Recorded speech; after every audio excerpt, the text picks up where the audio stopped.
आज आपसे एक सवाल है। देखें देखें, एक मोहब्बत का ये वाला इलम है जो मैंने कल एक वीडियो अपलोड की है। ये बड़ा आसान इलम है। और एक मोहब्बत का ये वाला इलम है जो मैंने बहुत देर पहले एक वीडियो अपलोड की हुई है इसकी। और एक मोहब्बत का ये इलम है, यानी अगर ये नंबर 1, नंबर 2 और नंबर 3, इन तीनों में से आप सबको इल्म यानी तवीज़, जो आपको तवीज़ सबसे ज़्यादा प्यारा और कामयाब लगा है, वो इन तीनों में से कौन सा है?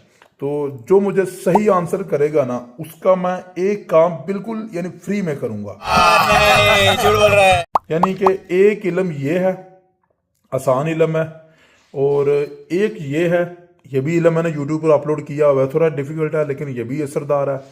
एक इल्म ये है, ये भी मैंने इंटरनेट पर अपलोड किया हुआ है, इसका भी इल्म, ये भी मोहब्बत का है, ये भी मोहब्बत का है और ये भी मोहब्बत का है। तो नंबर 1 है, नंबर 2, नंबर 3, तो इन तीनों में से कौन सा इल्म सबसे ज़्यादा प्यारा और ज़्यादा अफेक्टेबल है? तो जो मुझे बताएगा मैं उसका काम बिल्कुल फ्री में करूँगा। अच्छा, हमको सिखा रिया है।